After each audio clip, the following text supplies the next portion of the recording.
Good morning, kiddos, and welcome to 2.5C. This is our third day of proofs, so we're just going to do a couple more. You can go ahead and see that we have a proof up on the board, and it's given that the measure of angle 1 is equal to the measure of angle 3. So if we look at our graph here, this angle right here, angle 1, is equal to this angle right here, angle 3. Okay? And we are trying to prove that the measure of angle BAD, so side, vertex, side, angles 1 and 2 in this case, side, vertex, side, is equal to the measure of angle CAE. Okay, side, vertex, side, so that's angle 2 and angle 3. Okay? So let's go ahead and jump right into the proof.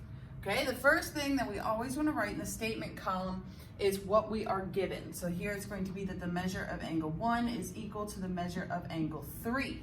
Okay, and why can we write that down? Because it was given to us. Okay, so if we look at measure of angle BAD and the measure of angle CAE, they both include this angle 2. Okay, so I'm going to use the addition postulate of equality and add the measure of angle 2 to both sides of this equation, okay, because they are both in these two angles.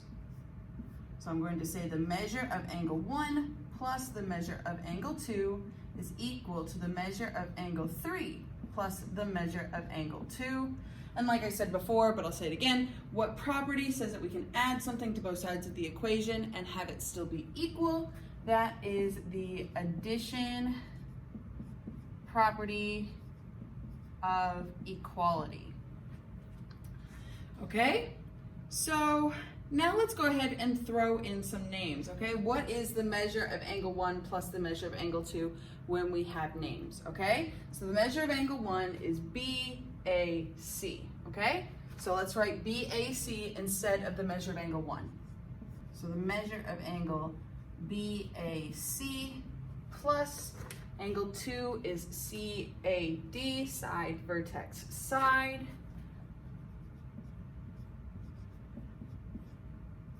And that is equal to angle 3, which is DAE, side, vertex, side.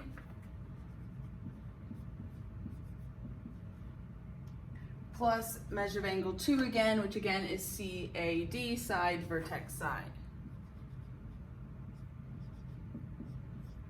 Okay, and what says that we can use the names for this instead of just the numbers in the angles?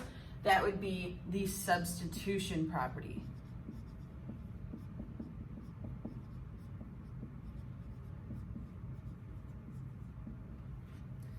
Okay, so now we can look at this and add them together using the angle addition postulate that we talked about in last chapter.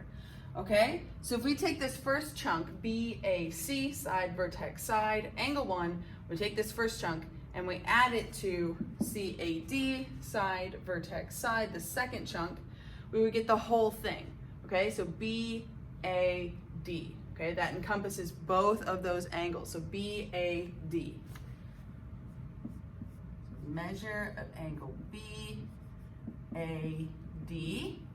And now let's do that with the other half of the equation, the measure of angle DAE, which is right here, DAE, side, vertex, side, angle 3. And we are adding it to angle CAD. So CAD, side, vertex, side. Okay, so if we add these two chunks together, so this first chunk plus the second chunk equals the whole thing.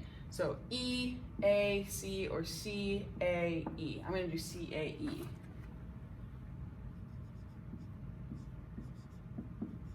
Okay, and what tells us that we can combine these two? Like I said before, this is the definition of the angle addition postulate. And if we look at step 4, the measure of angle BAD is equal to the measure of angle CAE. That is what we wanted to prove, so this is our proof. Okay, so we have another proof here. It is given that angle 1 is congruent to angle 5. Okay, so angle 1 is congruent to angle 5. And we want to prove that angle 3 is congruent to angle 7. okay? And if you guys remember from last chapter, we have something called vertical angles, and we even had that hand signal for it, okay? So vertical angles are always congruent, equal, or the same. So angle 1 would be congruent to angle 3. Angle 2 would be equal to angle 4 because they are across those intersecting lines from each other. Okay, so we're going to use that fact to go from that angle 1 is congruent to angle 5 to angle 3 is congruent to angle 7. Okay, so our first statement should always be what we are given. So we have angle 1 is congruent to angle 5. And why could we say that? Because it was given to us. Okay, and just like I was talking about, we're going to use vertical angles. So let's go ahead and start on the left side of this equation right here with angle 1 and see what angle 1 is vertical to, okay? So angle 1 is congruent to, and then we're going to look for what angle is across from those intersecting lines from angle 1. Okay, so it can't be angle 2 or angle 4 because those are adjacent, those are right next to. So it would have to be angle 3 because they are across the intersection from each other. Okay, so angle 1 is congruent to angle 3. And how did we get that? We got that by using the definition of vertical angles. Okay, so we did the left side of the equation, angle 1. So now we're going to do the right side of the equation, angle 5. Okay, so that's going to be our step 3. Angle 5 is congruent to what? Okay, so let's look back over at our graph. It cannot be angle 6 or angle 8 because those are adjacent. They are right next to. So angle 5 must be vertical angles with angle 7 because they are across the intersection from it. Okay? So angle 5 is congruent to angle 7. And what tells us that we can say that these are vertical angles?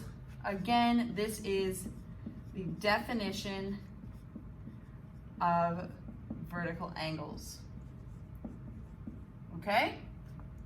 So we wanted to prove that angle 3 was congruent to angle 7, okay? And we have both of those pieces already in the proof. We have angle 3 and angle 7, so that's awesome.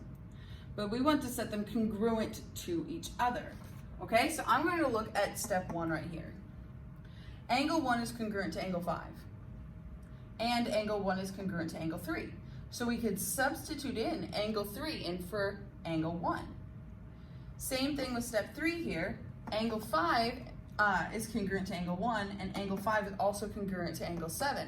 So we can put angle 7 in for angle 5, okay? And that would give us that angle 3, which I plugged in for 1, is congruent to angle 7, which I plugged in for 5.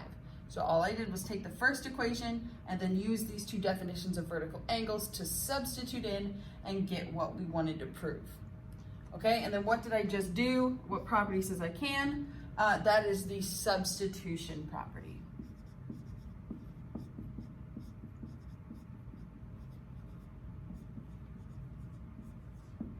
And like I said, angle 3 is congruent to angle 7. Angle 3 is congruent to angle 7. That's what we wanted to prove. So this is our proof.